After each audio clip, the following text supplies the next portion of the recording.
Hello students, आज हम लोग स्टार्ट करेंगे सीबीएसई का प्रोग्रेशन इन सीरीज़।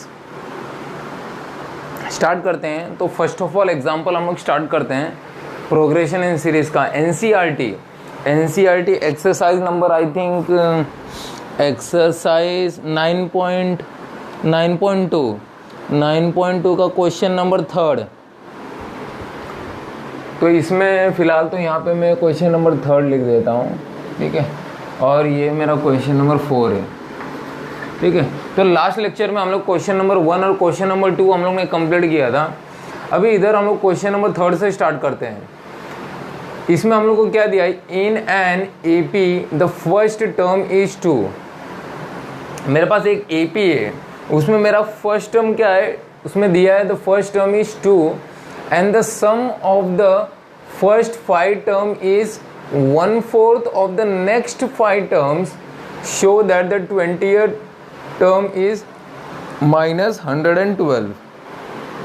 ठीक है, तो मुझे शो करना है जो मेरा 20th टर्म है ना, उसका वैल्यू -112 होना चाहिए, ठीक है। तो पहले देखो फर्स्ट लाइन में ही हम लोग को क्या है यहाँ पे बताता है, इसका सोल्यूशन देखो। मेरे पास एक एपी है, उसमें फर्स्ट टर्म क्या है, फर्स्ट टर्म मेरे को यहाँ पे दिया है 2 है, ठीक है। तो मैं यहाँ पे क्या करूँगा, मैं यहाँ पे ए का वैल्यू यहाँ पे 2 लूँगा, क्योंकि ऑब्वियसली हमारा फर्स्ट टर्म जो होता है वो ए होता है। मैंने 2 लिया। उसमें दूसरा स्टेटमेंट देखो क्या दिया, sum of the first 5 term is 1/4 of the next 5 terms. तो एपी में जैसे कि मुझे टर्म्स लिखना है, ठीक है, तो हम लोग क्या करते हैं, हम लोग ऐसा लिखते हैं ए प्लस डी लिखते हैं, ठीक है, फिर ए प्लस 2d, ए प्लस 3d, ऐसे करके हम लोग कंटिन्यू लिखते हैं, ठीक है। ये एक टर्म्स लिखते हैं, ठीक है। तो इसमें देखो 1 2 3 4, तो एक पर्टिकुलर यहाँ पे मैंने ऐसा एक लिखा है, एक टर्म्स लिखा है। अब इसमें यहाँ पे देखा जो मेरा पहला 5 टर्म है वो 1/4 ऑफ द नेक्स्ट 5 टर्म्स है। तो मतलब इसका जो सम है, ये जो टर्म्स दिया है, ऐसे 5 टर्म्स होंगे जिसके सम को it is equal to 1/4 of the next 5 terms, ठीक है। तो इसको मैं यहाँ पे लिखता हूँ according to the given condition, लिखता हूँ according to the given condition।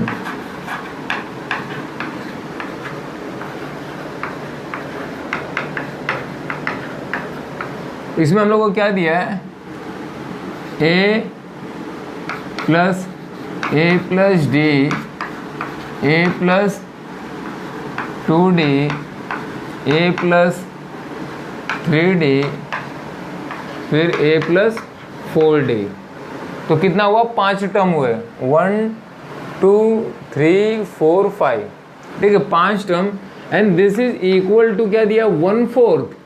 तो मैं क्या लिखूंगा, it is equal to 1/4, okay, of the next 5 terms. तो नेक्स्ट 5 टर्म्स क्या होगा, अभी देखो 1 + 4d हो गया, तो इसके बाद क्या आएगा,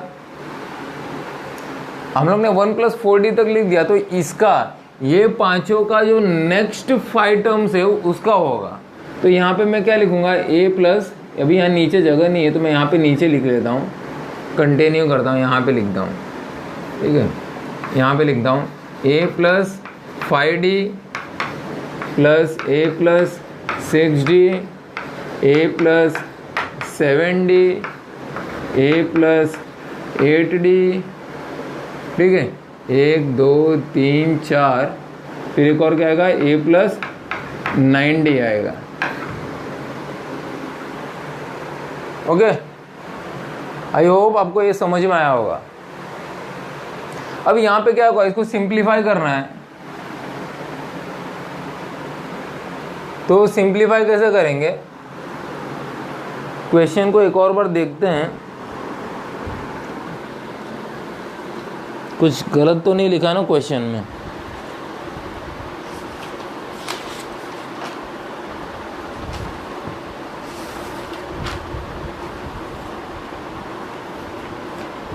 परफेक्ट सही है। in an AP is the first term, the first term is 2 and the sum of the first 5 term is बराबर है, ठीक है। तो यहाँ पे इसको अभी सिंप्लीफाई करते हैं। अभी लेफ्ट हैंड साइड में देखो, ये a प्लस ए 2 कितना हुआ 2a, फिर ये 3a 4a 5a, तो लेफ्ट हैंड साइड में क्या होगा 5a प्लस d, ये 3d 6d 6 प्लस 4 10, तो यहाँ पे 5a plus 10d it is equal to 1/4।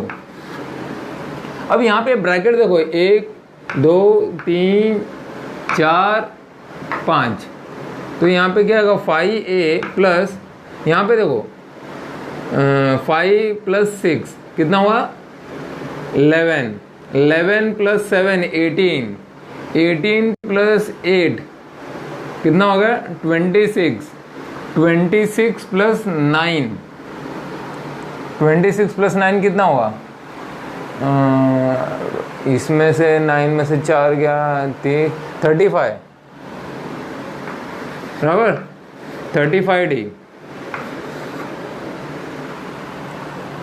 ठीक है। अब मैं यहाँ पे क्या करता हूँ, ये जो 4 है ना, 4 में लेफ्ट हैंड साइड में क्रॉस मल्टीप्लाई करूँगा, तो यहाँ पे क्या होगा 20a प्लस, यहाँ पे क्या होगा 4 10 जा 40 40d it is equal to 5a plus 35d। अब ये पे जो 5 है ना, इसको मैं लेफ्ट हैंड साइड में लेकर जाता हूँ और इसको मैं राइट हैंड साइड में लेकर जाता हूँ, 40d को राइट हैंड साइड में लेकर जाता हूँ और 5a को लेफ्ट हैंड साइड में, तो यहाँ पे क्या होगा ये 15a it is equal to -5d। तो यहाँ से मुझे यहाँ से d की वैल्यू मिलेगी, तो a तो हम लोगों ने ऑलरेडी कैलकुलेट किया है, a का वैल्यू क्या है यहाँ पे 2 है, तो यहाँ पे मैं क्या करूँगा 15 इंटू a का वैल्यू 2 है, तो यहाँ पे 15 इंटू 2 आ जाएगा और यहाँ पे -5d, तो इसको मैं अगर सिंप्लीफाई करूँगा 15 इंटू 2, व्हाट इज 15 इंटू 2, यहाँ पे 30, this is equal to -5d। तो यहाँ से मुझे d की वैल्यू क्या मिलेगा 30 डिवाइडेड बाय मतलब -30 डिवाइडेड बाय 5, तो यहाँ से मुझे क्या मिलेगा -6, तो मुझे d की वैल्यू मिल गई -6, ठीक है। मुझे d की वैल्यू यहाँ पे -6 मिल गई। अब मुझे a की वैल्यू मालूम है और d की वैल्यू मालूम है, तो हम लोगों को क्या पूछा 20th टर्म यहाँ पे पूछा है, ठीक है। 20th टर्म मतलब क्या होगा यहाँ पे t ऑफ n मतलब मेरे को यहाँ पे t ऑफ 20 दिया है, तो ये क्या होगा a प्लस n-1, n क्या है यहाँ पे a का वैल्यू क्या है, चलो यहाँ पे डायरेक्टली लिखते हैं, यहाँ पे फॉर्मूला लिखते नहीं, a प्लस 20 - 1 इंटू d का वैल्यू क्या -6 है, ठीक है। फिर 2 प्लस ये क्या होता है 20 - 1 19 मल्टीप्लाई बाय -6, ये क्या होगा 19 मल्टीप्लाई बाय -6 क्या होगा -114, और यहाँ पे +2, तो -114 + 2 कितना होगा, ये -112 होगा। तो यहाँ पे हम लोग को क्या शो करना था, जो मेरा 20th टर्म है that is T20 should be equal to -112, ठीक है। तो यही हमारा फाइनल आंसर है, ठीक है। अब ये वाला क्वेश्चन नंबर 2 यहाँ पे देखो, क्वेश्चन नंबर 2 यहाँ पे मुझे क्या दिया, how many terms of the AP -6 -11/2 -5, ठीक है, -5 डॉट डॉट डॉट दिया है, are needed to give sum -25, ठीक है। तो मेरे को यहाँ पे टर्म्स दिया है AP में, क्या दिया -6 -11/2 -5 और उसके आगे कंटिन्यू किया है, बराबर ये दिया। एक मिनट क्वेश्चन फिर से देख लेता हूँ, मैंने कहा मिस्टेक तो नहीं है, -5 है ना, हाँ -5 है। यहाँ पे देखो, यहाँ पे मेरा फर्स्ट टर्म क्या है -6, तो यहाँ पे मैं a की वैल्यू क्या लूँगा -6, अब मुझे डी निकालना है, D that is common difference. तो कॉमन डिफरेंस क्या होता है? Common difference is nothing but second term minus first term होता है, second term minus first term. तो यहाँ पे जो सेकेंड टर्म मतलब D it is equal to second term क्या, माइनस 11/2 माइनस ऑफ, यहाँ पे क्या दिया, -6 दिया है, तो माइनस ऑफ -6, तो यहाँ पे मैं क्या लिखूंगा, -11/2 + 6। अभी देखो ये क्या होगा, 6/1, तो यहाँ पे मुझे क्या करना है, यहाँ पे भी 2 करना है, तो यहाँ पे क्या होगा, -11 प्लस यहाँ पे 6 2 जा, यहाँ पे 12 आएगा और divided by 2, it is nothing but -12। तो यहाँ पे मुझे d की भी वैल्यू मिल गई है, यहाँ पे मुझे d की वैल्यू मिल गई है, ठीक है। How many terms of the AP are needed to give sum of -25, ठीक है। तो यहाँ पे मैं क्या करूँगा, Sn, हम लोग को ये फॉर्मूला पता है, Sn is equal to n/2 2a plus n-1 into D. तो मुझे यहाँ पे क्या निकालना, मुझे यहाँ पे टर्म्स निकालना, कितने टर्म्स होंगे AP के, तो मतलब n निकालना है मुझे। अब यहाँ पे मुझे क्या दिया है, मेरा सम ऑलरेडी यहाँ पे -25 दिया है, मतलब Sn दिया है मुझे, Sn, ठीक है। तो यहाँ पे अगर मैंने Sn वैल्यू -25 लिखा, तो n/2, यहाँ पे n को ऐसे ही रहने दो, n/2 को, और यहाँ पे 2 into what is the value of a यहाँ पे -6 है, plus n-1 into d, what is the value of d, d -12,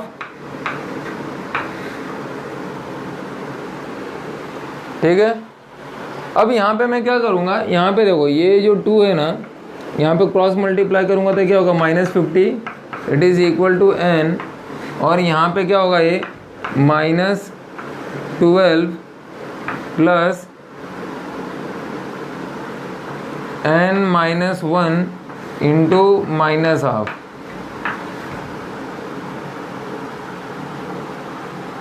ठीक है।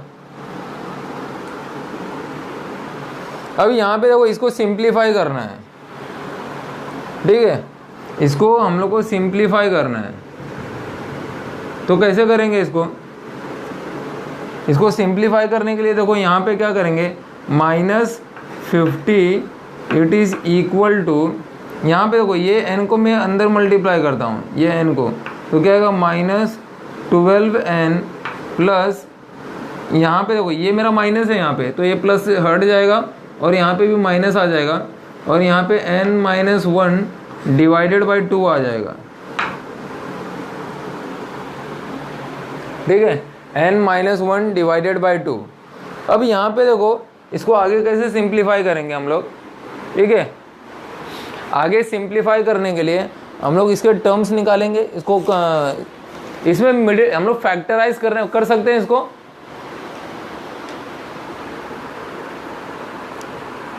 n-1 देखो -12/n it is equal to, यहाँ पे मुझे 12/1 मिलेगा, ठीक है।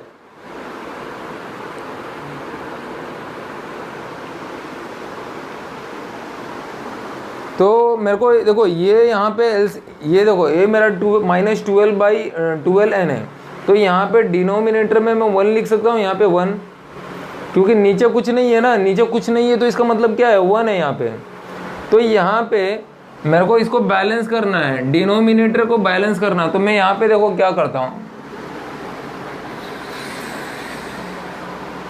देखो -50 इट इज इक्वल टू, यहाँ पे क्या होगा, -24 होगा, -24n, ठीक है। फिर यहाँ पे माइनस n माइनस, ये माइनस माइनस यहाँ पे क्या होगा, +1 हो जाएगा, डिवाइडेड बाई 2। तो इसको आगे सिंप्लीफाई करेंगे तो -50 इट इज, अभी देखो -24 और -n क्या होगा, -25 हो जाएगा, 25n + 1 डिवाइडेड बाई 2 हो जाएगा, अब ये जो 2 है डिनोमिनेटर में, इसको यहाँ पे क्रॉस मल्टीप्लाई करूँगा तो क्या होगा, -100 हो जाएगा। It is equal to -25n+1।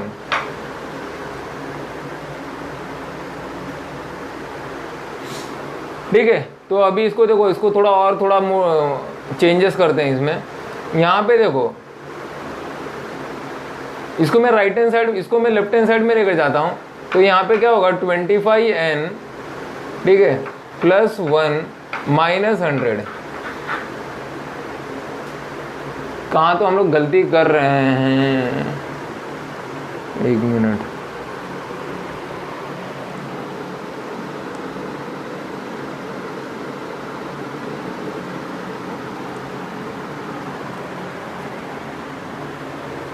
-24, यहाँ पे 25 आया, +1 आया, कहाँ पे तो गलती कर रहे हैं हम लोग,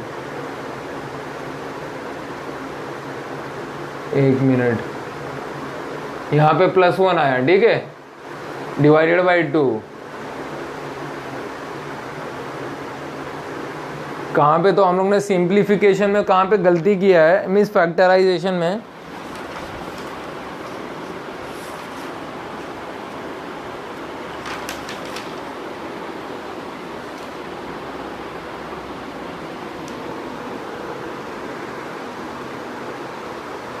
ओके, हम लोग कहाँ पे गलती किए थे मालूम है, ये जो n है ना, ये वाला n, इसको तो हम लोग ने लिखा ही नहीं यहाँ पे, तो ये तो ऑलरेडी यहाँ पे एक n आएगा, ये हम लोग ने लिखा ही नहीं ना आगे, तो ये n इधर आएगा। यहाँ पे भी एक ब्रैकेट के बाहर n आएगा, ठीक है, यहाँ पे n था, तो -25 स्क्वायर -25 और यहाँ पे n आएगा, ठीक है। अब यहाँ पे देखो, अभी बराबर है हुआ, क्योंकि ये वाला जो n है हम लोग ने छोड़ दिया था, हम लोग ने ये लिखा ही नहीं, मिस कर दिया था, मैं अंदर का ही कैलकुलेट कर रहा था, ठीक है। तो यहाँ पे देखो -25n² + n, तो यहाँ पे क्या 25 और यहाँ पे n होगा, इट इज इक्वल टू 0।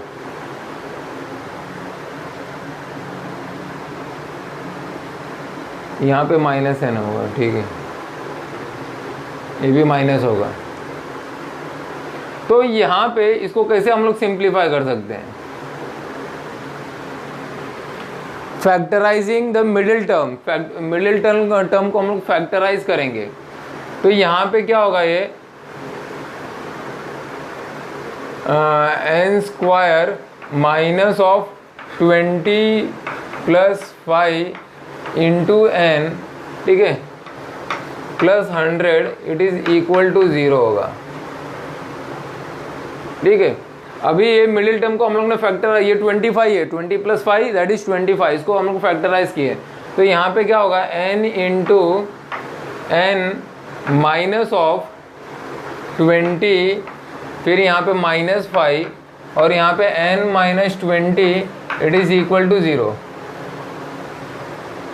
ठीक है। अभी हम लोग ने इसको फैक्टराइज किया, तो यहाँ पे क्या होगा n - 20 और यहाँ पे n - 5, it is equal to 0। तो यहाँ से मुझे n की वैल्यू क्या मिलेगी, या तो 20 और यहाँ से n इज इक्वल टू 5 मिलेगा, ठीक है। तो n इज इक्वल टू यहाँ पे क्या होगा 5, 20, n इज इक्वल टू 5, 20। तो ये हमारा यहाँ पे फाइनल आंसर है, ठीक है। इसमें एक सिंपल सा मिस्टेक ये हुआ था, ये जो n है ना, n मैंने यहाँ पे लिखा नहीं था यहाँ पे, तो उसके बाद यहाँ पे ब्रैकेट खोल के अंदर मल्टीप्लाई करना है, इसको ब्रैकेट ओपन कर दोगे तो इसको मल्टीप्लाई भी करना पड़ेगा ना अंदर, ठीक है।